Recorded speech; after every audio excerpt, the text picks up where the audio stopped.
Alors, on va dire bonjour à tout le monde, bienvenue. Ah ben oui, Il c'est vrai. est 15 heures pile, c'est l'heure. Bienvenue Olivier Ondrieux, un mot que j'arrive jamais à dire, un nom. Ça se dit comment? Andrieux. Ondrieux. En fait, c'est plus facile que je ne pensais. Je faisais beaucoup d'efforts pour rien. Et en fait, il y a un autre Olivier Ondrieux à Paris.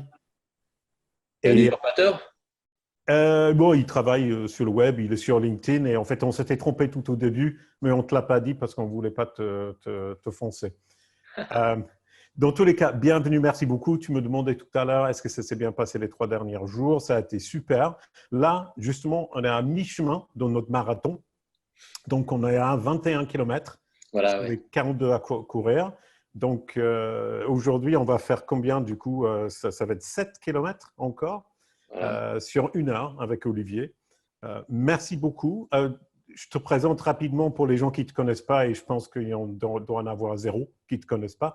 Mais tu as commencé en 93 sur le web. 93, ouais, ouais, ouais. En fait, je venais du Minitel et puis j'ai eu à l'université de Strasbourg une présentation sur Mosaic 1.0, le navigateur de l'époque, le premier Bravo. navigateur en fait du web. Et voilà, je suis tombé sur les fesses et je me suis dit que c'était un truc qui était certainement vachement sympa à suivre et voilà, je suis tombé dedans avec les outils de recherche derrière et compagnie, compagnie, quoi. Ben voilà. Il n'y a qu'un Français qui peut dire je suis venu du Minitel et que c'était quand même à la pointe. Ah oui. Ouais. C'est génial. Moi, je suis arrivé en France en 89. Le Minitel, pour moi, c'était extrêmement étrange. 3615, je ne sais pas quoi, on tapait à l'époque. Donc, moi, je suis un petit peu plus jeune que toi et j'ai commencé un petit peu plus tard, en 98, moi, sur le web, avec les dessins animés pour enfants avec un chien bleu. Je n'ai pas démarré, par contre, une agence web. Comme toi, tu as démarré tout de suite, toi. Ouais, en fait, ouais, je démarrais tout de suite et puis j'ai écrit un premier bouquin et puis après je me suis mis à mon compte en 96 et puis ouais, c'était parti quoi. Ouais, comme on dit en anglais, the rest is history. Voilà. Super.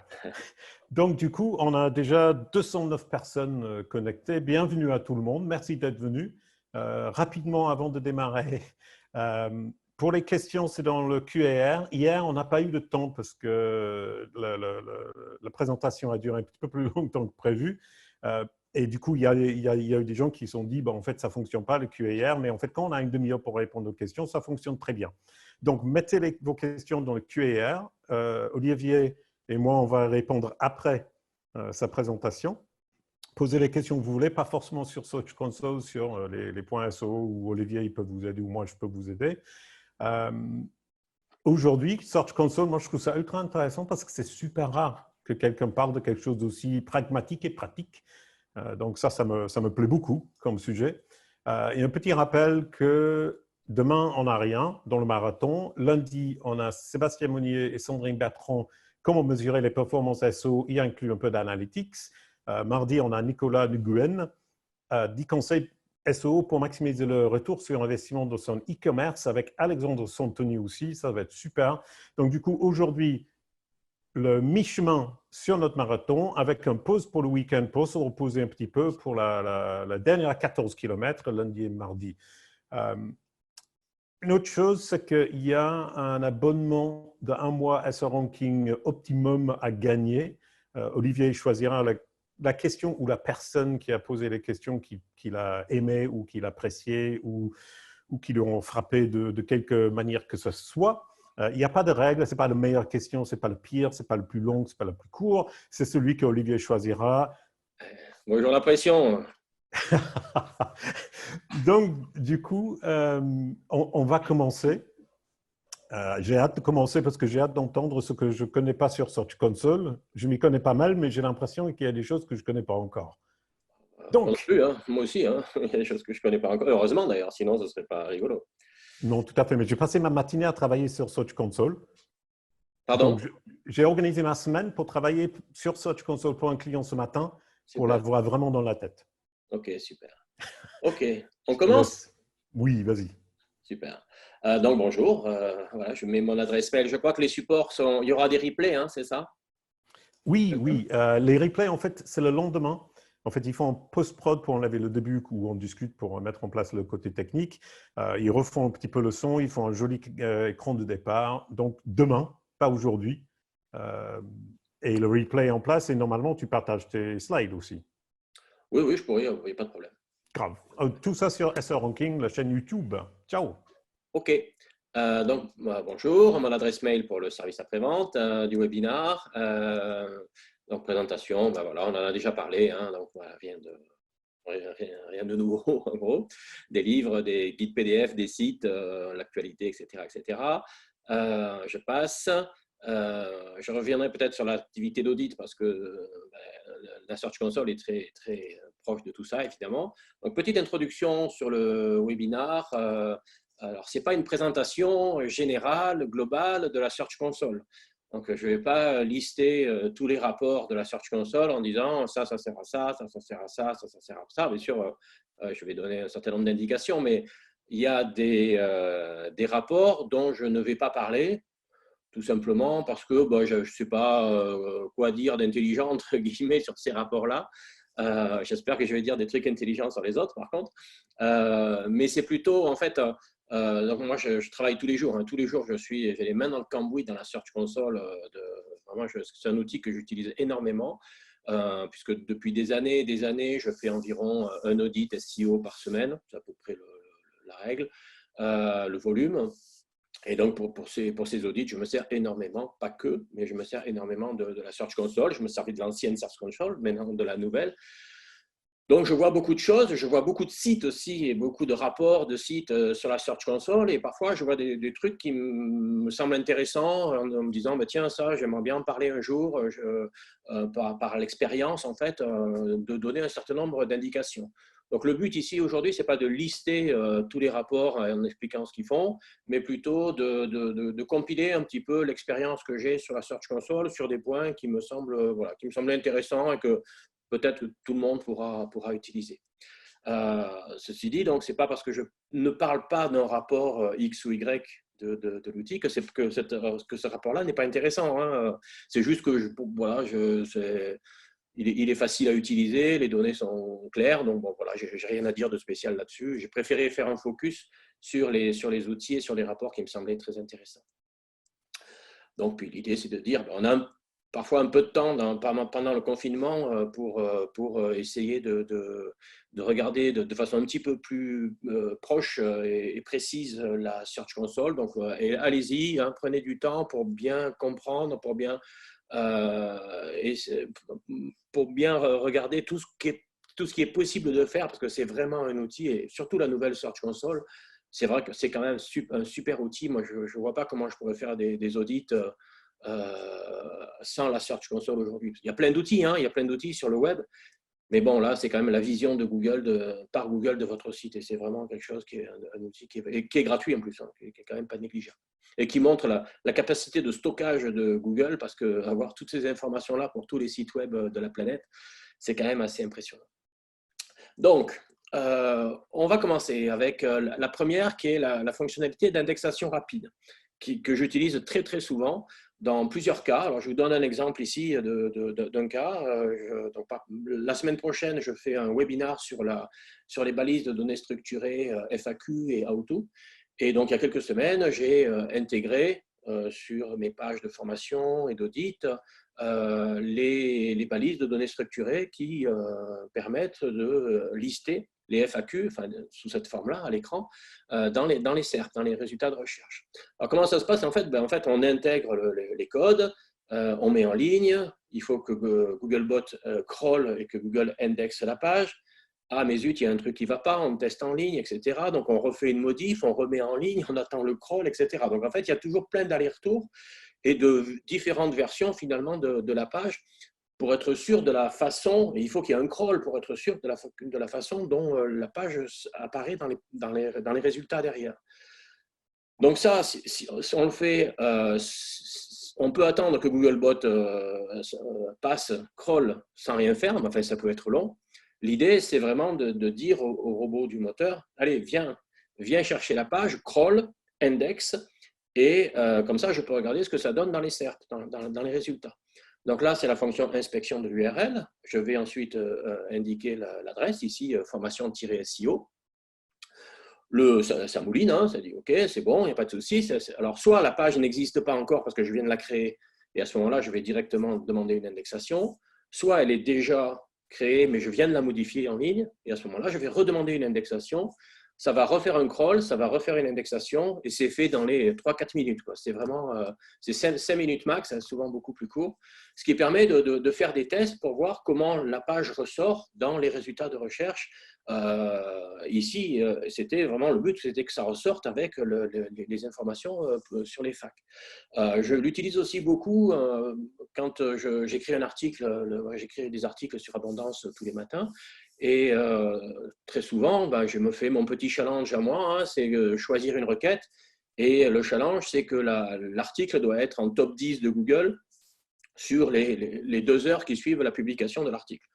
Alors, quand j'arrive, je suis content. Et quand j'y arrive pas, par exemple, la page, elle sera en 14e position.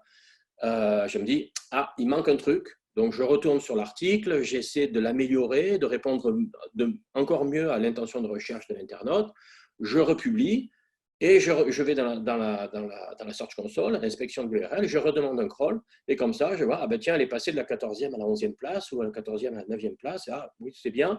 Voilà. En fait, ça permet de voir tout de suite en fait, les effets d'une action SEO. Alors, ça ne peut pas se faire sur le site entier, bien sûr, ça va se faire URL par URL. Par contre, le gros avantage, c'est que c'est extrêmement rapide et que ça se fait en quelques minutes. Donc ça, c'est vraiment super lorsqu'on veut faire plusieurs modifications les unes derrière les autres pour tester finalement le résultat des optimisations qu'on fait.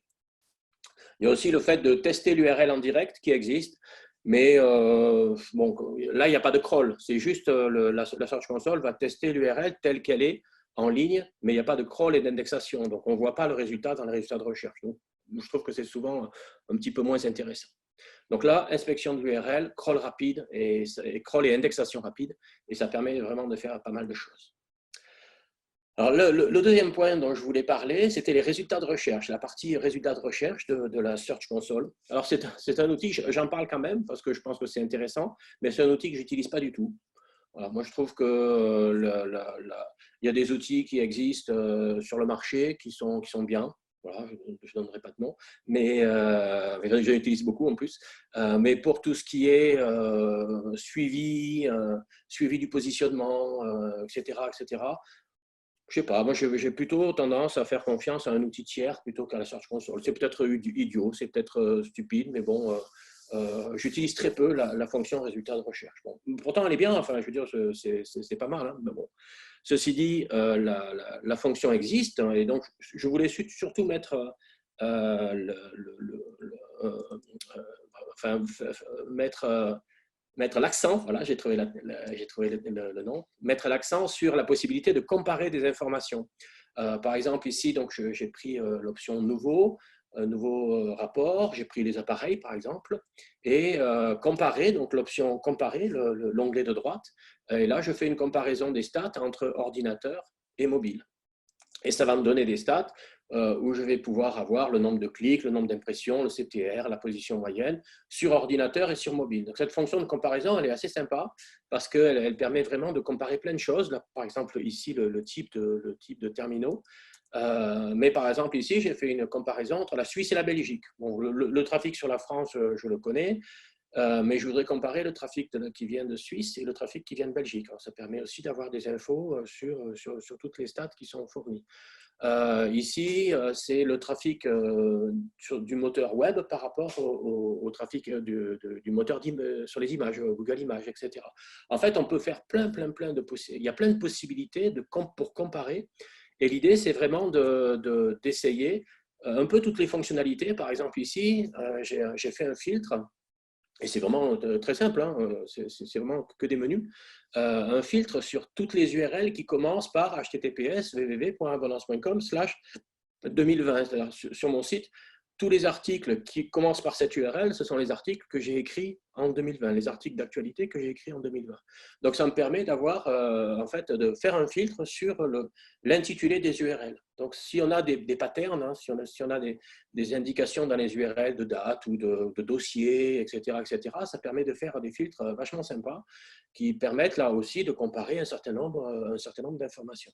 Donc, c'est quand même la partie résultats de recherche, c'est une partie assez riche en fonctionnalités Et je vous engage vraiment à creuser un petit peu tout ça et à tester un petit peu toutes ces possibilités parce qu'elles sont assez intéressantes.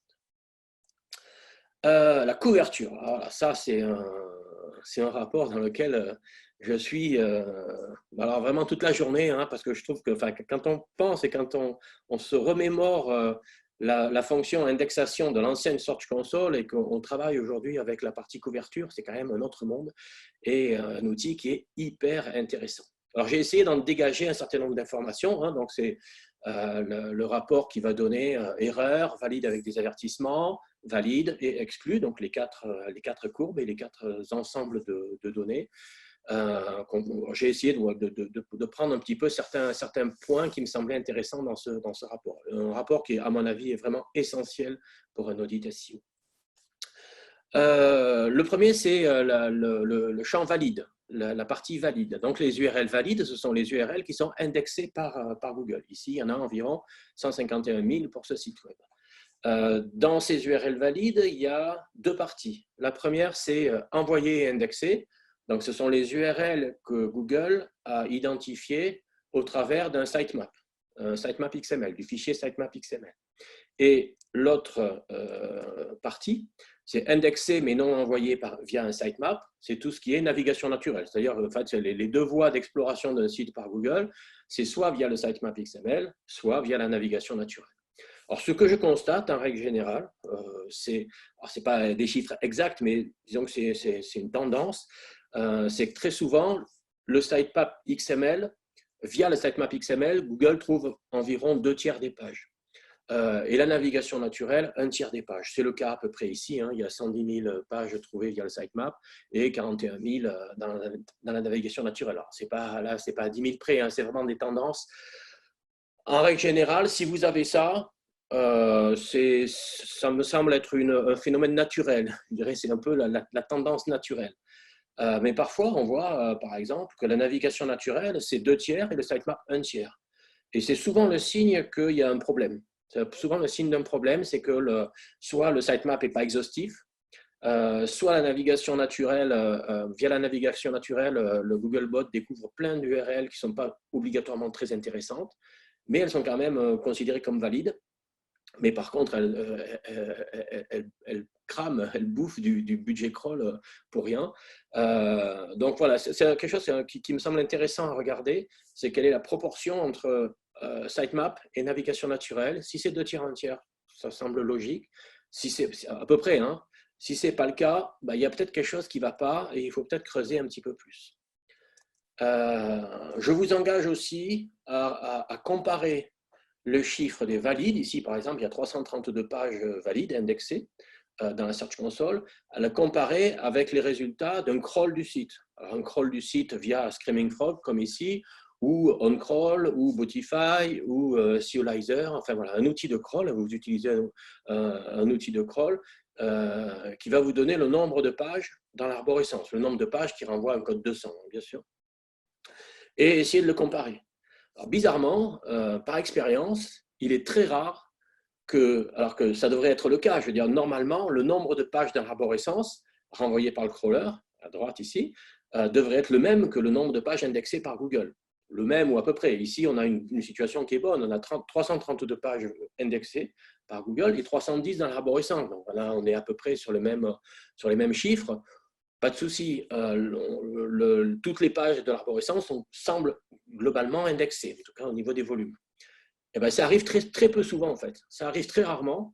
Et très souvent, il y a une grosse différence entre les deux. Et là, ça veut dire que, notamment en termes d'audit, il faut essayer de comprendre. C'est pas normal. C'est pas normal que si vous avez 300 pages sur votre site, Google en indexe 600 ou 1000 ou 100. Ça peut arriver aussi. Tout peut arriver. Après, on rentre dans le cas par cas. Hein, on rentre dans des choses un petit peu. C'est vraiment à chaque site, il y aura sa propre vérité. Mais on doit avoir quelque chose de cohérent entre ces deux chiffres. Après, ça peut être soit la navigation naturelle qui génère, ou très souvent, c'est des anciennes URL que Google a gardées, qui ne sont plus dans l'arborescence, qui ne sont plus crawlables, mais que Google, qui renvoie encore des codes 200, et que Google a gardé en mémoire. Ça m'est arrivé plusieurs fois. alors que ce sont des URL qui ne servent plus à rien, qui ne sont plus intéressantes pour votre SEO, mais par contre qui sont crawlées, donc qui mangent du budget crawl, et c'est dommage. Donc là, il y a une étude à faire aussi à ce niveau-là, et bizarrement, on a rarement une situation cohérente à ce niveau. Pareil, s'il y a des différences entre le nombre d'URL valides et le nombre d'URL exclus. Exclu, ça veut dire que Google a crawlé, mais n'a pas indexé. Valide, ça veut dire qu'il a crawlé et il a indexé. Donc là, on voit bien qu'il y a un gros problème, hein, 180 000 URL valides, 5 millions d'URL exclus. Alors là, en fait, le Googlebot, notre ami Googlebot, il passe ses journées à crawler des pages et qui refusent derrière. Donc, plus il passe de temps à crawler des pages qui refusent, moins il passe de temps à récupérer les bonnes pages, celles qui sont valides. Donc là, il y a un vrai problème. Il ne doit pas y avoir qu'il y ait des pages exclues, c'est normal, ça arrive sur tous les sites. Hein. Je n'ai jamais vu un cas où il y a exclu 0. Il y en a toujours. On doit rester à peu près, je dis bien, dans les mêmes ordres d'idées entre valides et exclus. Il y a souvent plus d'exclus que de valides. Donc si c'est 2 fois plus, 3 fois plus, ça va. Si c'est 20 fois plus, voire plus, c'est qu'il y a un gros souci de crawl, et là aussi, il faut investiguer là-dedans. Dans cette partie exclue maintenant, quand on est dans la partie exclue, j'ai remarqué qu'il y avait un signe de problème. C'était les trois rapports ou les 3 messages détectés actuellement non indexés, c'est-à-dire que Google connaît l'URL mais ne l'a pas encore crawlé. Explorer actuellement non indexé, c'est-à-dire il l'a crawlé mais il n'a pas encore indexé. Ou anomalie lors de l'exploration. Alors, c'est un peu le fourre-tout là-dedans. Souvent, c'est du 404, 410 ou autre. Il y a vraiment un peu de tout dans l'anomalie lors de l'exploration. Lorsque vous avez beaucoup de messages comme ça veut dire que Google il n'arrive pas à crawler votre site. Soit parce que le serveur est engorgé, soit parce qu'il n'arrive pas à… Enfin, il y a beaucoup de duplicates, voilà, enfin, il y a des problèmes. Il y a eu du crawl qui a été fait, ça s'est mal passé, bref, il y a un gros problème de crawl à ce niveau-là. Vous pouvez avoir des URL en détecté, exploré ou anomalie, ça arrive. C'est si vous en avez beaucoup, énormément, plus que de pages valides, beaucoup plus que de pages valides, c'est que vous avez un gros problème de crawl, et il y a un souci, il faut investiguer. Encore une fois, après, c'est toujours du cas par cas. Hein. Chaque site a sa vérité, c'est jamais la même cause que les fois précédentes. Mais on ne peut pas avoir un site qui a ce type de message d'erreur de façon trop forte. Donc, regardez pour votre site. Si vous en avez un nombre assez faible, il n'y a pas de souci. Si le nombre est très fort, c'est qu'il y a un souci. Et là, il faut… Voilà, on se relève les manches et on y va, on regarde les URL, pourquoi, comment, on essaie de faire du jus de cerveau pour essayer de comprendre ce qui se passe. N'oubliez pas aussi que pour tous les rapports, notamment dans la couverture, vous pouvez télécharger, vous pouvez soit les afficher dans Google Sheets ou les télécharger au format Excel ou CSV. Et ça, c'est vraiment le format Excel, c'est assez récent et ça permet de tout garder, de tout traiter derrière. C'est quand même beaucoup plus intéressant. Enfin, c'est une bonne fonctionnalité. Les sitemaps XML. Alors, les sitemaps XML, le sitemap XML, donc c'est un fichier qui recense toutes vos URL. Vous avez la main sur votre sitemap XML. Donc, normalement, c'est illogique d'avoir des erreurs, des valides avec des avertissements ou des exclus dans un sitemap XML. Le sitemap XML, vous mettez toutes les URL qui sont importantes pour votre site. Donc, le seul endroit où il doit y avoir des URL, c'est dans la partie valide. Donc, si vous avez des erreurs, si vous avez des valides avec des avertissements ou des exclus, il faut regarder pourquoi. Chaque fois, évidemment, on a accès à toutes les URL, etc. Mais ça ne devrait pas arriver. Ce n'est pas normal.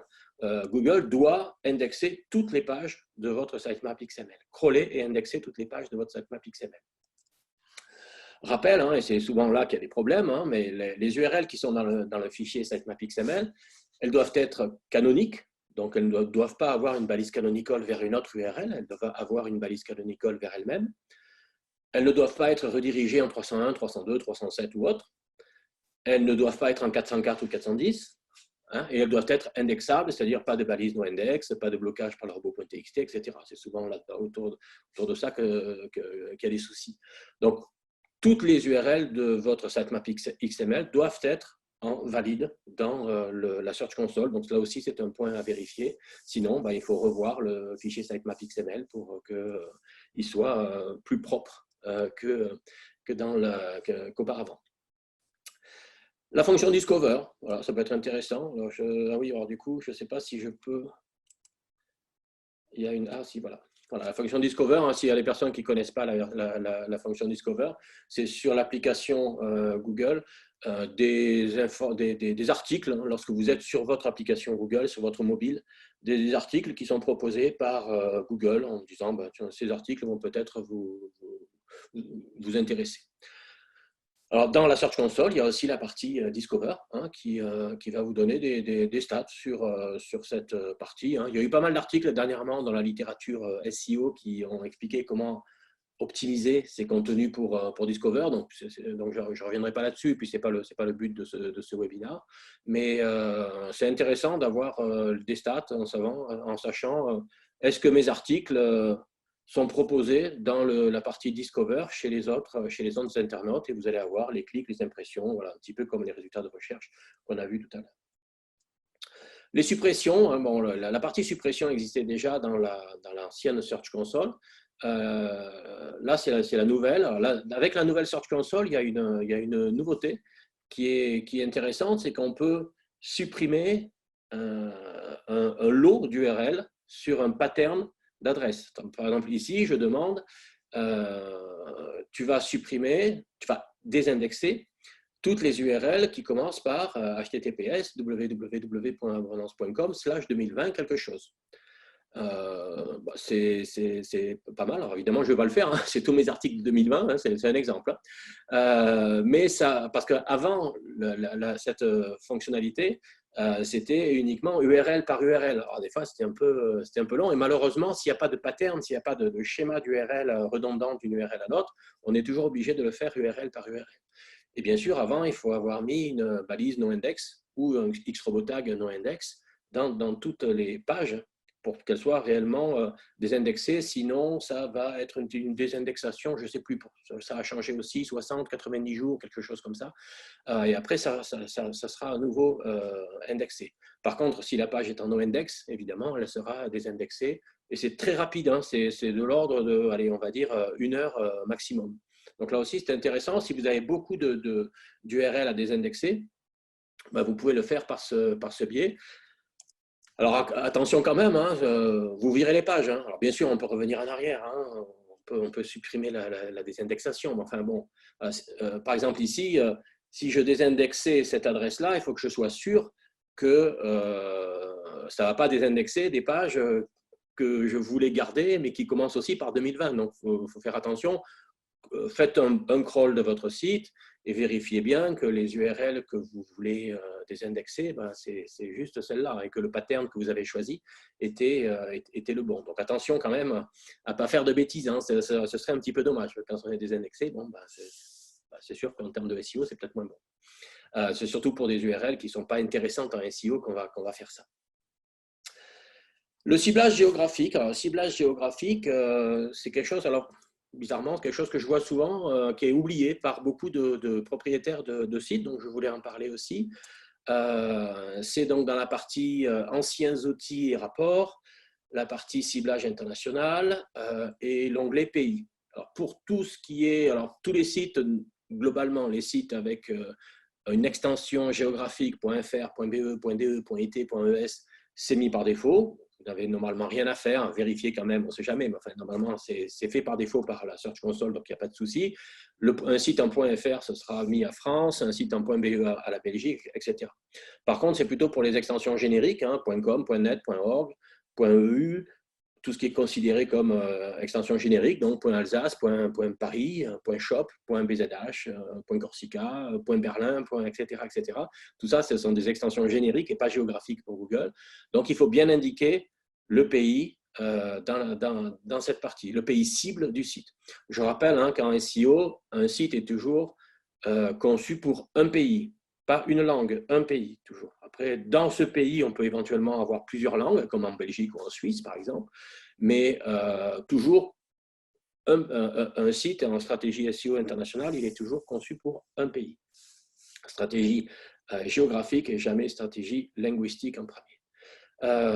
Donc ça, il faut le faire. Si vous avez un site en .com, ben, il faut dire, voilà, mon site, il est conçu pour la France. Sinon, ben, c'est Google qui va choisir. Attention aux extensions géographiques, hein, .co, .io. Hein, .co, c'est la Colombie. .io, sont les îles de l'océan Indien. .tv sont les îles Tuvalu. Hein, .it, c'est l'Italie. .gg, zut, j'ai oublié. Ça me reviendra. Voilà, enfin, on en voit un petit peu partout. Guernesey, voilà, .gg. On peut faire des jeux de mots, on peut faire des trucs sympas. Sauf que si vous avez un site en .co, pour Google, ben, c'est la Colombie. Donc, ce n'est pas obligatoirement ce que vous pensiez au départ. Alors, pour certaines extensions géographiques à double sens, il est possible de changer dans la Search Console le pays cible. Donc, n'hésitez pas à regarder parce que sinon, vous allez avoir des grosses galères. L'index Mobile First, donc, qui est le fait que Google, au fur et à mesure, va crawler le site mobile et non plus, comme avant, le site desktop. Donc, au fur et à mesure, alors Google avait dit qu'en septembre, tous les sites seraient dans l'index Mobile First, donc tous les sites seraient crawlés par le robot mobile. Bon, il semblerait qu'avec le Covid-19 et avec la crise actuelle, la date soit peut-être un peu repoussée, peut-être à la fin de l'année, on va voir ça. Ceci dit, c'est intéressant de savoir, au tenté, à un tenté, si le site est dans l'index Mobile First ou pas. Donc ça se regarde dans la partie paramètres, dans la gestion des paramètres, dans la Search Console. Si vous avez robot d'indexation, robot Google Bot pour ordinateur, votre site n'est pas encore dans l'index Mobile First. Il y en a encore, j'en ai vu un ce matin qui était encore dans ce cas-là. Google a estimé que pour X raisons, ça on ne sait pas encore, hein, enfin on ne sait pas, il y a peut-être des investigations à mener, mais Google a estimé que le site n'était pas prêt, ou en tout cas ou que Google n'était pas prêt aussi, je ne sais pas, il n'a pas encore fait assez de tests, mais bon, bref, le site n'est pas encore dans l'index Mobile First. Et si donc dans cette partie, vous avez robot Google pour smartphone, le site à ce moment-là est dans l'index Mobile First, et vous avez même la date à laquelle il a switché dans l'index Mobile First. Ce qui veut dire que si vous faites un crawl, ou si vous voulez optimiser le SEO de votre site, il faut le regarder avec les yeux du robot Googlebot pour smartphone. Si vous faites un crawl, il faut que le crawl soit fait via le robot pour Google pour smartphone. Si vous regardez le code HTML, etc., bon, pour valider si votre site est responsive, normalement, ça ne doit pas poser de problème, mais bon, pour bien valider le truc, c'est peut-être mieux d'utiliser sur votre navigateur un switcher de User Agent, un petit plugin gratuit qui vous permet de vous faire passer pour Googlebot pour smartphone, pour vraiment regarder le code que Google va lire de son côté aussi. Donc, pas négligeable de savoir quand même si votre site est dans l'index Mobile First ou pas. Et puis aussi, si vous voulez éviter de vous faire spammer par les mails de Google, hein, parce que dans la Search Console, en fait, tous les débuts de mois, donc c'est bientôt là, hein, le début de mois, Google va envoyer une espèce de récapitulatif de ce qui va, ce qui ne va pas, de vos performances de recherche via la Search Console. Il vous envoie ça par mail. Alors, si vous avez un site, 2 sites, 3 sites, vous allez recevoir un mail, 2 mails, 3 mails. Il va vous l'envoyer pour chaque site. Ce n'est pas grave. Mais quand vous êtes référenceur et que, comme moi, vous avez accès entre 300 et 400 propriétés de sites, ce jour-là, vous recevez entre 300 et 400 mails et ça noie complètement votre travail et les mails que vous recevez. Donc, moi, j'aurais plutôt tendance à recommander, lorsqu'on a beaucoup de sites, à désactiver ces mails, en fait. Parce que, bon, de toute façon, on peut toujours aller voir derrière ce qui se passe. Donc, vous allez dans les paramètres utilisateurs, en haut à droite, le petit bonhomme avec la roue crantée, et vous arrivez à préférences relatives aux emails. Donc, là, je me suis désabonné d'un type d'email. On va voir effectivement performance mensuelle de la recherche pour votre propriété. J'ai mis non abonné. Comme ça, je suis tranquille et je ne reçois plus ces mailings mensuels. Par contre, j'ai gardé en abonné les problèmes détectés, bon, parce qu'il y en a moins quand même, et c'est surtout moins massif. C'est de temps en temps, on en reçoit. J'en reçois tous les jours, hein, des mails Search Console, et pas que pour mon site, bien sûr, je le reçois pour tous les sites pour lesquels je suis inscrit.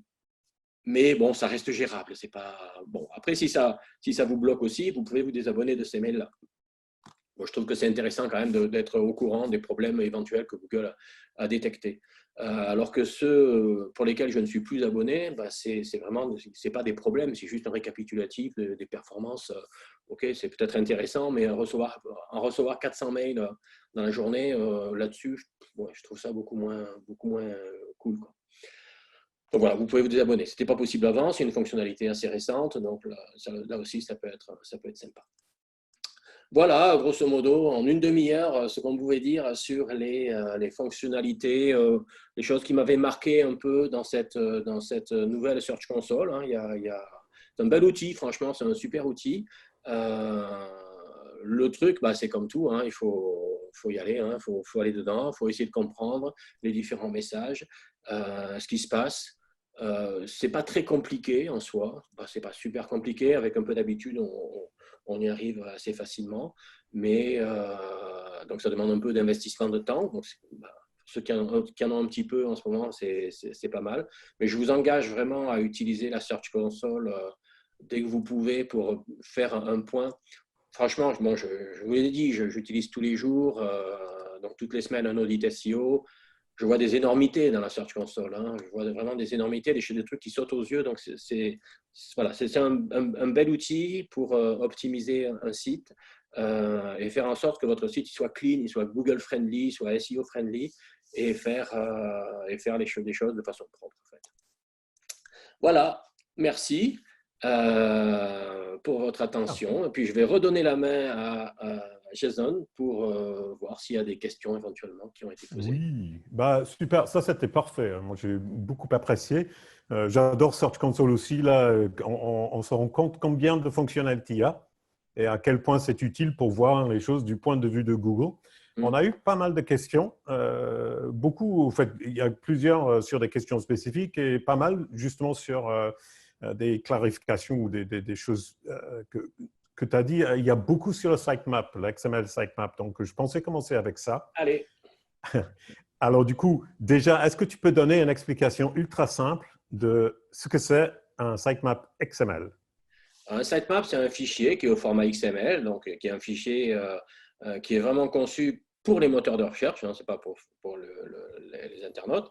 Et c'est un fichier qui, dans sa fonction, sous sa forme la plus simple, va lister les URL du site. Voilà, va lister soit les URL de façon exhaustive, soit les URL importantes du site, avec éventuellement un certain nombre d'indications comme la fréquence de mise à jour, la date de dernière modification, la priorité, ça ne sert pas à grand-chose, mais enfin bon, entre 0 et 1, et puis les images, les URL des images dans les pages. Voilà, en fait, c'est page par page des indications d'un certain nombre d'informations pour chaque page du site, en fait. Et ça, alors, il y a un truc aussi, c'est qu'il y a deux façons de montrer le fichier XML au moteur, soit via le robot.txt, soit via, donc dans le robot.txt, il y aura sitemap avec l'URL du sitemap, soit via la Search Console. Mais attention, le fait de le mettre dans le robot.txt, ça ne le soumet pas dans la Search Console. J'ai vu plusieurs cas où le sitemap était dans le robot.txt et la personne pensait, bah, j'ai mis l'indication dans le robot.txt, donc Google, il va venir et il va me le mettre dans la Search Console. Non, il faut aussi le soumettre dans la Search Console. OK, super. Donc, c'est une liste de pages qu'on souhaite être indexées par Google, une façon pour nous facile de dire à Google, bah, en fait, nous, on perçoit le site comme ça. Moi, je trouve souvent c'est utile de regarder ce qu'on a dans le sitemap contre ce qu'on pense avoir dans le site, contre ce que Google a dans son index pour faire cette trio comparaison qui sont souvent assez écartés. Ouais. En fait, c'est important de voir que le sitemap, c'est la liste des URL importantes. C'est pas obligatoirement, ça n'a pas vocation obligatoirement à être exhaustif. C'est pour dire à Google, ben voilà, par exemple, voilà, ce sont les pages canoniques, hein, déjà, un truc tout bête, hein, on ne va pas y mettre les pages dupliquées, on va y mettre que les pages canoniques, donc c'est une indication en termes de duplicate. Et ce sont les URL qui doivent absolument être indexées. Voilà, c'est vraiment ça. Donc voilà. OK, super. Alors, du coup, une question super simple. Johan Reverdy demande est-ce que c'est recommandé?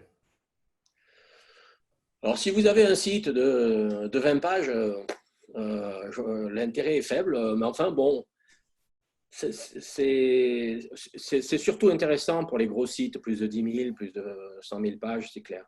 Là, c'est absolument indispensable.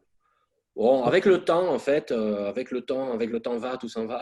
Avec le temps, je me dis que c'est bien de le faire, quel que soit le site. Bon, si vous avez un site one page, on va peut-être pas le faire, mais si vous n'avez même pas beaucoup de pages, franchement, tous les CMS aujourd'hui savent créer un sitemap XML avec des plugins ou avec des fonctionnalités très simples. Donc, c'est hyper facile à faire. On le soumet et puis après, voilà, Google, on ne le resoumet pas tous les jours. Hein. Une fois que vous l'avez soumis, Google, il fait sa mayonnaise avec et puis c'est terminé. Donc, franchement, c'est pas ce qu'il y a de plus compliqué. Donc, allons-y, quoi. Donc, moi, maintenant, j'ai un peu évolué à ce niveau-là. À une époque, je me disais, franchement, si vous avez moins de 10 000 pages, je ne vois pas l'intérêt. Mais finalement, en utilisant la Search Console, je vois bien que les 2 tiers des pages sont identifiées par le sitemap. Donc, même si le site n'est pas très gros, ce n'est pas négligeable. Donc, il faut le faire. Ouais, moi, je dis il faut le faire. OK, super. Du coup, là, il y a 2 questions assez liées. Un, c'est Manu qui demande mon plugin WordPress génère mon sitemap. Comment j'exclus une page ou une section? Alors, du coup, ça dépend du plugin. Avec Yoast, c'est d'une manière. Vas-y. Oui, alors je ne sais plus. Oui, je crois que c'est possible hein, dans Yoast d'exclure des URL, Oui. si je me souviens bien. Bon, en fait, dans Yoast, on sélectionne quel type de page ou Ouais. quel type de taxonomie on veut exclure et inclure. En fait, ils disent est-ce que vous voulez que ça apparaisse dans Google? Et puis, au niveau de chaque page, on peut dire en fait, Ouais, on voilà. suit le règle générale ou on va Ouais, changer ça. voilà. Et il y a une autre question en fait est-ce que tu recommanderais, parce qu'il y a quelqu'un qui demande est-ce que je peux changer mon sitemap manuellement? Est-ce que tu recommanderais de mettre le nez dedans? Ben, le problème, c'est que le sitemap, il va être mis à jour automatiquement. Alors, si vous le modifiez manuellement, on risque surtout de tout casser, quoi. Oui. Je pense qu'il vaut mieux mettre en place des règles pour que l'automatisation se fasse bien.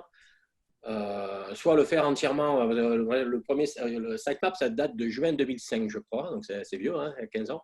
Et mon premier sitemap, je l'ai fait à la main, hein, XML, slash XML, machin, avec log, slash log, c'est des trucs super intéressants intellectuellement, super valorisants. Donc cela, en fait, oui, bien sûr, on les faisait tous à la main. Il y a une autre façon de faire le sitemap, c'est de lancer un outil générateur de sitemap, un outil de crawl, en fait, un outil Ouais. de crawl qui va générer un sitemap.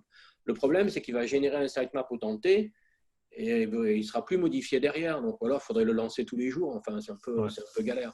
Si vous supprimez une page, si vous en rajoutez, etc., ça ne va pas être pris en compte. Enfin, voilà, c'est un générateur de sitemap, c'est vraiment, quand on n'a pas d'autre solution, bon, évidemment, manuellement, à part si on a 3 pages, OK, mais sinon, manuellement, c'est plus, ça ne se fait plus. C'est chiant à L'idée, c'est gérer. quand même, l'idée, c'est d'utiliser un outil ou de voir un développement spécifique qui va gérer ça automatiquement. Et puis après, on a autre chose à faire que de gérer manuellement des sitemaps. Ouais, OK. Et en fait, John Mueller, avant d'être chez Google, en fait, il avait développé un système de génération de sitemap qui se mettait à jour. C'est comme ça qu'il est arrivé chez Google. Ah oui, Donc, ouais. donc voilà, Euh, ça mène à tout. oh, bon, en fait, tout le monde arrive chez Google d'une manière ou d'une autre. Donc, Ouais. ils ne sont pas nés à Google. Et je pense qu'on oublie ça, en fait. Peu importe qui travaille chez Google, ils viennent de quelque part, ils ont fait quelque chose avant, ils sont embauchés chez Google pour leur talent dans un cadre spécifique, je pense. Alors, du coup, une autre question, pardon. Comment gérer, alors encore c'est Manu, comment gérer les propriétés HTTPS et HTTP dans Search Console? On garde les deux et est-ce qu'on garde également le www et sans le Ouais. Ouais, www? c'est une question qui revient souvent. Il faudra que j'en fasse une vidéo de ça. En fait, Bah, tu es en train de le faire, le vidéo de ça. oui, ouais, c'est vrai, c'est vrai. Mais spécifiquement, les vidéos abondance. Je cherche toujours des thèmes pour des vidéos abondance toutes les semaines. Alors, ouais, sur un site, on va avoir la version avec et la version sans www et la version HTTP et HTTPS. Il peut y avoir des besoins où on va garder la propriété HTTP, garder la version HTTPS ou avec et sans www. J'en vois pas beaucoup honnêtement, mais bon, il peut toujours y avoir des cas particuliers. En général, on va faire une propriété de type domaine qui reprend les données de toutes les URL, de toutes les formes d'adresses. Et puis, de toute façon, on met en place les 301 depuis www sans www ou le contraire, depuis HTTP vers HTTPS et pas le contraire.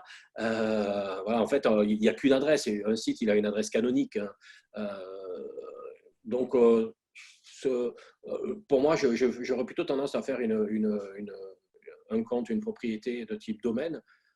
Et éventuellement, pour des cas particuliers, faire des propriétés, je crois que ça s'appelle préfixe de l'URL, si je me souviens bien, qui là permettent de faire des propriétés spécifiques sur un format d'adresse, mais je ne vois plus trop l'intérêt. Donc, du coup, l'idée, c'est d'avoir une seule propriété sur la forme domaine et de faire des 301, les 301 qui vont bien.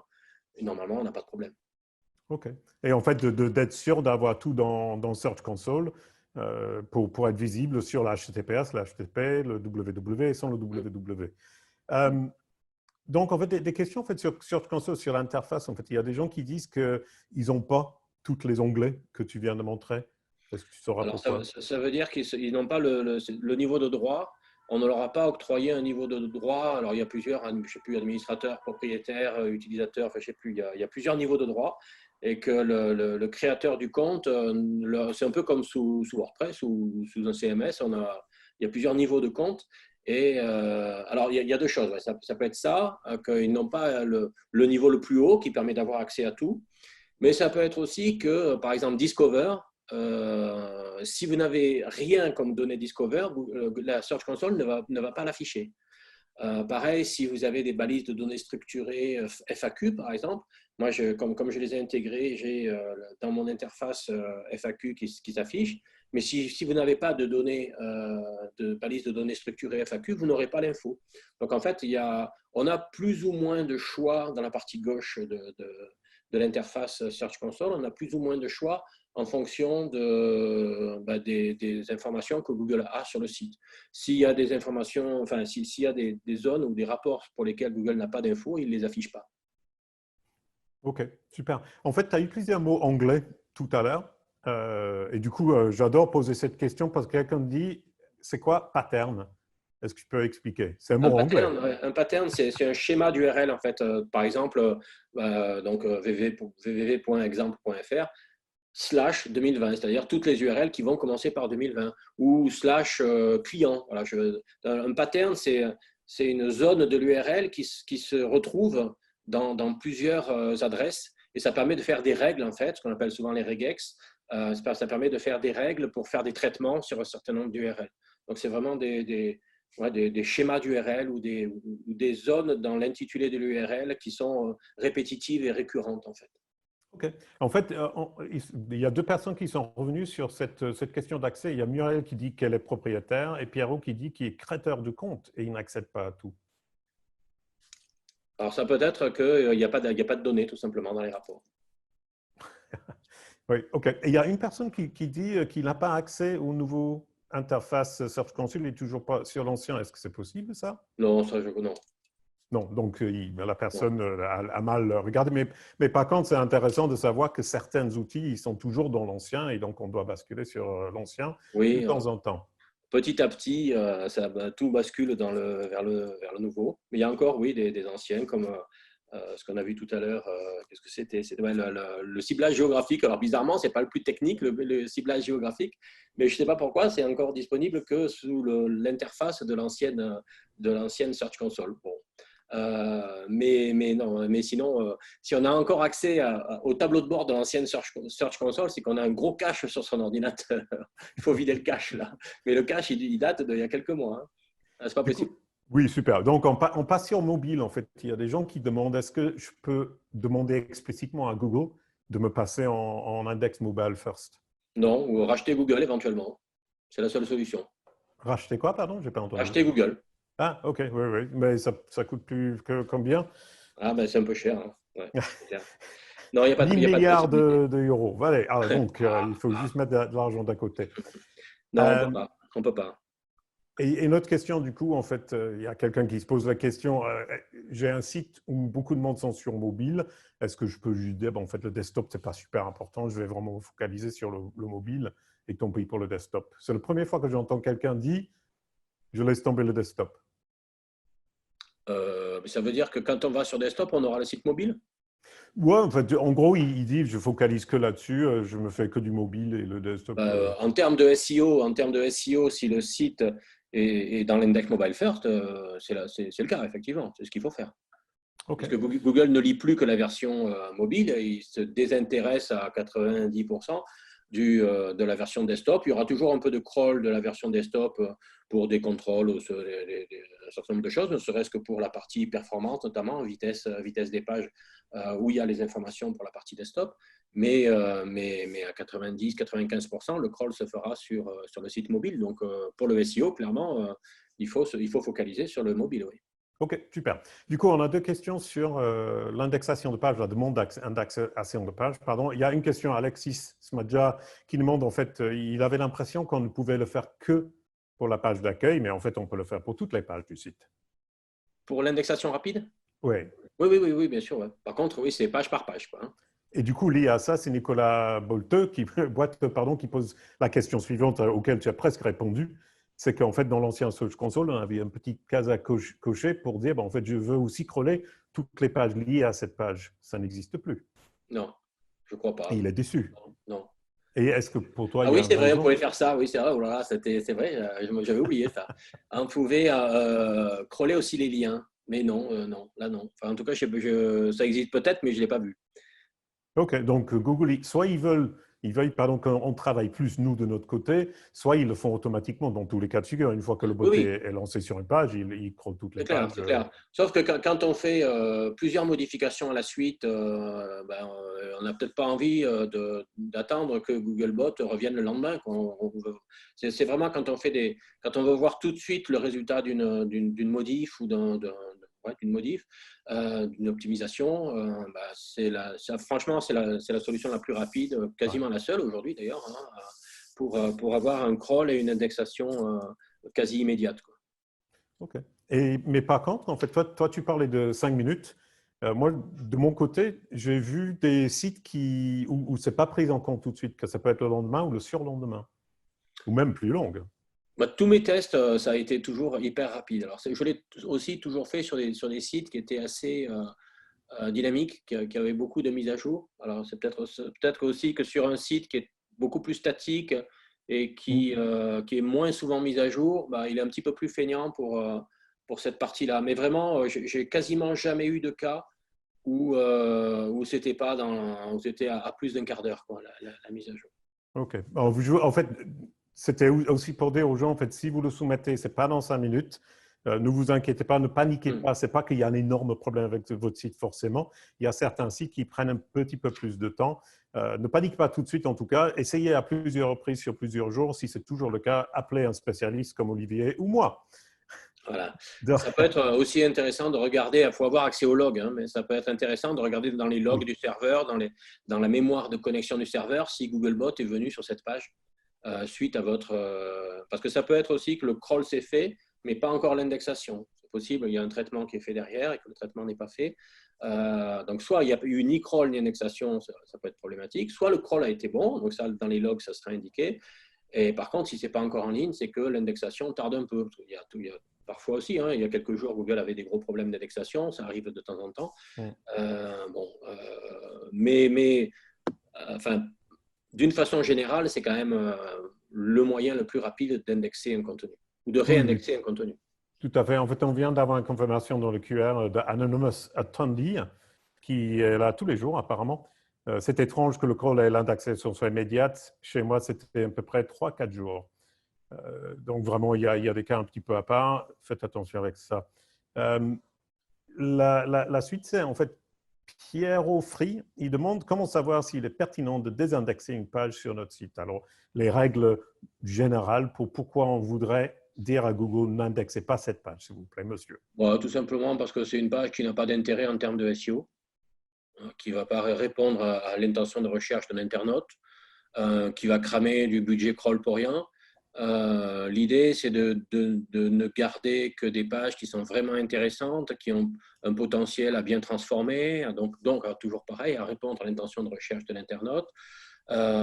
S'il y a par exemple aussi beaucoup de pages qui sont assez proches, on va en garder qu'une. et puis on ne va pas indexer les autres. Ça peut être aussi, hein, j'en ai parlé il n'y a pas longtemps, des pages de résultats du moteur interne, typiquement. Les pages de résultats du moteur de recherche interne, potentiellement, ça peut générer des milliers, voire des millions de pages, parce que c'est infini, hein, il y a autant de requêtes que de pages de résultats. Donc, on préfère les désindexer pour que Google ne passe pas son temps à crawler des pages qui n'ont pas vraiment d'intérêt en termes de SEO. Voilà, c'est vraiment l'idée, c'est de nous montrer. Et ça, c'est marrant parce que je crois que c'est Panda qui nous a vraiment fait changer cette vision. Avant Panda, donc avant 2011, on donnait tout au moteur et puis on disait démerde-toi, fais ton boulot de moteur. Même ce qui n'est pas bon, tu ne le prends pas, ce qui est bon, tu le prends. Voilà. Et depuis Panda, vraiment, avec cette notion de contenu de faible qualité, de bonne qualité, il y a vraiment eu un changement dans l'état d'esprit de la façon de faire le SEO. Et aujourd'hui, on ne donne vraiment au moteur que le contenu de bonne qualité, qu'on estime être de bonne qualité, donc le contenu qui va répondre à des intentions de recherche. Typiquement, par exemple, j'ai vu ça, tiens, il faut que j'écrive un article là-dessus aussi, c'est le fichier sitemap, on va le désindexer. On n'a pas d'intérêt à indexer un fichier sitemap. On ne va pas lui demander de ne pas suivre les liens, on ne va pas mettre du nofollow. Hein, mais le fichier sitemap en lui-même, Google va le lire, ça, ce n'est pas un problème, il va le crawler, il va le lire, mais on va mettre un xrobotag en noindex pour ne pas le faire indexer par les moteurs de recherche. Parce que le xrobotag, il n'a aucune vocation à ressortir dans les résultats de recherche du moteur. Donc, toutes les pages qui n'ont pas vocation à répondre à une intention de recherche, on les désindexe parce qu'il n'y a pas d'intérêt à ce que Google passe son temps, ou Googlebot ou Bingbot passent leur temps à crawler des pages sans intérêt. J'ai en tête un site sur lequel j'avais travaillé il y a quelques années qui avait 10 000 pages dans l'arborescence. Donc voilà, un site moyen en termes googliens, hein, en termes de volume, 10 000 pages. Et quand on regardait le nombre de pages indexées par Google, Google en indexé 200 000. Donc, Google avait indexé 200 000 pages alors qu'il y en avait 10 000 dans l'arborescence. Parce qu'il y avait des fuites de type moteur de recherche interne, parce qu'il y avait des tas de pages anciennes qui n'avaient… Quand j'en ai parlé aux gens, aux propriétaires du site, ils ne se souvenaient même plus que ces pages, elles existaient. Donc, qu'est-ce que faisait le robot? Lui, il crawlait tout ça, il essayait de crawler un peu tout, et en fait, il ne crawlait que 40% des pages importantes de l'arborescence. Comme il se dispersait un peu partout sur des vieilles pages qui n'avaient plus aucun intérêt, en fait, sur les 10 000 pages qui étaient vraiment là sur lesquelles il fallait faire le focus, il n'y en avait que 4 000 qui étaient indexées. Alors, le premier travail, ça a été de virer les 190 000 pages qui n'avaient aucun intérêt, qui étaient vieilles, etc. Il y avait de tout, hein, des fichiers Word, du PDF, de l'Excel, du XML, du machin, enfin des trucs, c'était l'horreur, quoi. Donc, on a fait un gros nettoyage. Et du coup, le robot, il s'est focalisé sur les pages de l'arborescence et on est passé de 4000 vraies pages intéressantes à 10 000 vraies pages intéressantes. Et du coup, évidemment, le SEO derrière, ça a été tout à fait autre chose. C'est un exemple typiquement. Oui, tout à fait. Et en fait, là, il y a toute une question. En fait, j'avais fait un interview avec Fabrice Canel, qui est à la tête de Bingbot, qui parle justement d'un énorme problème, notamment des calendriers, où il y a un énorme nombre de URL complètement inutiles. Et je l'ai dit l'autre jour, en fait, 70 milliards de URL qu'ils n'ont pas vu tous les jours. C'est la première fois qu'ils voient cette URL, pardon, 70 milliards de nouvelles URL tous les jours qu'ils découvrent. Et la plupart, ce n'est pas utile, donc il y a une énorme perte. Et eux, de leur côté, ils travaillent très fort pour réduire justement ça, pour d'un côté réduire le travail de leur bot, mais aussi d'essayer de réduire l'effet que ça a sur le réchauffement de la planète, qui est important. Oui, tout à fait, bien sûr. Et j'ai un exemple aussi en tête d'un site web de réservation de parcours de golf. Et en fait, chaque fois que quelqu'un a réservé sur ce site un parcours, on va faire un 18 trous à tel endroit, à telle heure, etc., ça crée une page HTML. Et à chaque réservation, il y avait une page HTML qui était créée, et en plus qui était visible par tout le monde, parce qu'au niveau des données personnelles, ce n'était pas terrible. Mais donc, en fait, tous les jours, il y avait des dizaines et des dizaines de pages qui étaient créées. Et en fait, il y avait des centaines de milliers de pages depuis des années qui étaient créées, qui n'avaient absolument aucun intérêt en termes de SEO. Et les pages intéressantes, elles étaient noyées là-dedans. Donc, pareil, il a fallu tout désindexer, ces pages de réservation, déjà pour des raisons de traitement des données personnelles, et puis parce que ça bouffait complètement le SEO du site, quoi. Ouais, bah, ouais. Et en fait, là, du coup, ce qu'on apprend, c'est qu'aujourd'hui, c'est un bon moment de faire un nettoyage de printemps et se dire, Bien sûr, qu'est-ce que je présente à Google? Je veux présenter ce que exactement. je veux réellement être indexé, ce qui est réellement utile pour ces utilisateurs, qui vont réellement apporter une solution, Tout à une fait. réponse à ces utilisateurs. Ouais, c'est vrai. Aujourd'hui, c'est un bon moment de le faire avec les conseils d'Olivier. Oui, ouais, tout à fait. Et puis, c'est vraiment ne présenter que le contenu de bonne qualité. Donc, celui qui Super. Ouais. répond à l'intention de recherche des internautes. Alors, du coup, il y a une question que je viens de voir dans le chat, c'est du coup Bing. Est-ce que tu recommandes de regarder dans le Bing Toolbox? Parce qu'eux, ils ont mis à jour leur interface pour être assez semblable à celui de Google. Ouais, ouais, c'est un bon outil, hein. Les Webmaster Tools de Bing sont vraiment, c'est vraiment un bon outil. On peut aussi utiliser ceux de Yandex d'ailleurs. Après, c'est une question de temps, hein, bien sûr, hein, mais on peut, on peut utiliser les outils de Bing. Ils s'améliorent de jour en jour et il y a des outils qui sont vraiment sympas. Je connais moins parce que je suis moins dedans tous les jours, mais chaque fois que j'y suis allé, j'ai trouvé plein de possibilités. Donc oui, bien sûr, il faut s'intéresser au Bing Webmaster Tools. Ça reste complémentaire. Super, ouais, OK. Alors, du coup, il y a une autre question de Stéphanie Seignoret qui demande environ combien de délai pour avoir les informations qui s'affichent sur la Search Console? Bah, c'est mis à jour tous les jours. Après, il y a un délai, hein. Alors, il peut y avoir des délais différents selon les rapports. C'est souvent quelques jours de différence. C'est pas en temps réel, hein. Clairement, c'est pas en temps réel. Moi, j'ai l'impression que certains rapports sont mis à jour plus souvent que d'autres, avec plus de rapidité. C'est de l'ordre de quelques jours. OK, super. Alors, JS Roy, il demande en fait pour le ciblage géographique, on change complètement de sujet, que faire si notre marché et notre site touchent au moins 2 pays? Alors, du coup, je pense qu'il parle par exemple de français, Belgique et France et Suisse et Luxembourg. Voilà. Eh ben, français, Belgique, Suisse, 3 sites, .fr, .be, .ch, et des balisages hreflang pour éviter le duplicate content, le contenu dupliqué. Voilà. Donc, du coup, Ça peut être le même contenu, mais si les balises hreflang sont bien gérées, on ne pose pas de ah, problème majeur. alors du coup, toi tu dis le GeoTLD, mais Maxime, en fait, il pose la question, si on a un point net et son site c'est un point net, il propose de multilingue, qu'est-ce qu'il peut faire lui? Il est en .net, Ouais. ouais, bah, c'est pas grave, on peut avoir un point net pour la France, pour la Belgique, pour la Suisse, pour les États-Unis. Souvent, je recommande de garder le point .com pour les États-Unis parce que bah, voilà, les Américains, pour eux, le point .com, c'est un site américain. Si, par exemple, moi, mon site, il est abondance.com, il est pour la France parce que je sais que je n'irai jamais tâter nos amis américains.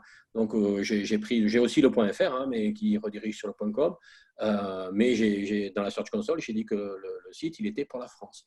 Mais si j'avais eu comme visée d'aller un jour aux États-Unis, bon, j'aurais peut-être pas appelé Abondance d'ailleurs, mais plutôt Abundance. Mais voilà, si j'avais voulu garder la marque, j'aurais gardé le abondance.com pour les États-Unis et le .fr pour la France.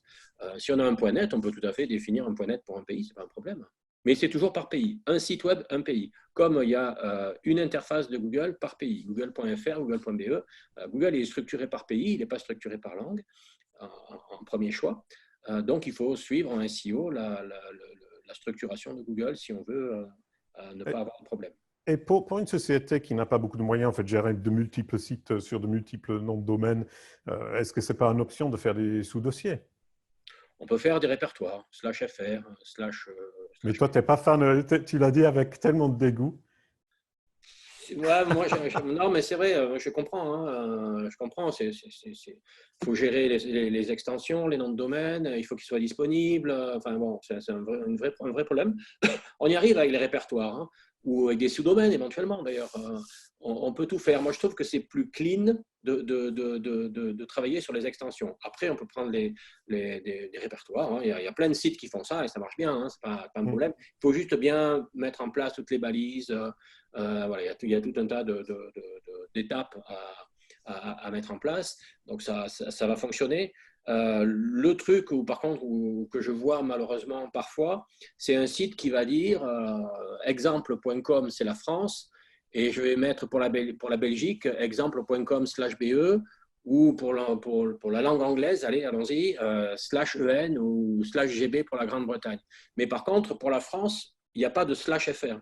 L'adresse par défaut, c'est la France ou c'est un pays. En fait, ça, c'est pas bon. Si on fait des répertoires, il faut faire des répertoires pour tous les pays, même le pays principal.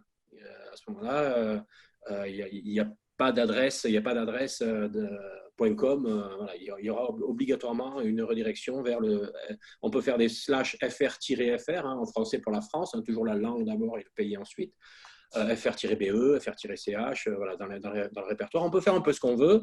Si c'est bien fait, ça fonctionnera. Mais attention, plus on rajoute des trucs, plus on rajoute des obstacles à franchir. Mais bon, tout est faisable, bien sûr. Oui, tout à fait. Et en fait, il y a une question sur le e-commerce. En fait, pour le e-commerce, c'est super important d'avoir un site par pays parce que tu sers différemment les publics des pays différents. Pour un blog perso, ça ne sert pas à grand-chose, voire à rien. Donc, du coup, il faut aussi prendre cas par cas et utiliser un petit peu de jugement et peut-être de bon sens pour se dire, est-ce que ça vaut vraiment pour moi? Et il y a cette question de budget en termes de tous ces noms de domaines et de multiples sites qui devient difficile. Donc, du coup, là, on arrive à la fin. Olivier, à toi de choisir le gagnant, le regagnant d'un mois d'abonnement. Merci beaucoup à toi pour ton intervention aujourd'hui. Tu l'as déjà choisi? Parce que pendant que tu choisissais, j'allais faire le nettoyage de printemps pour ça, comme on dit en anglais, bit of housekeeping. N'oubliez pas que lundi, c'est Sébastien Monnier, comment mesurer ses performances SEO. Mardi, c'est Nicolas Nguyen, 10 conseils SEO pour maximiser le retour sur investissement de son site e-commerce.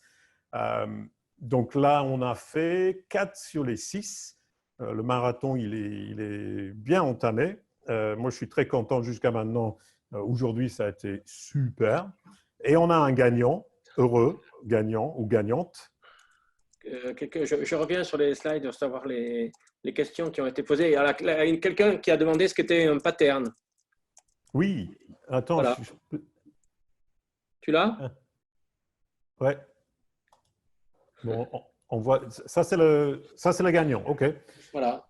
Donc, je ne me souviens pas lequel c'était. C'est dans le chat quelque part. Donc, merci beaucoup, Olivier. Ça, c'était génial. Il y a Ségolène qui m'a demandé de chanter la chanson de fin. Donc, pour toi, je le fais. Oh, et joyeux anniversaire. Joyeux anniversaire pour hier. Et la chanson de fin, c'est la chanson de mon podcast. C'est SEO is AO. Thank you, Olivier. Bye bye.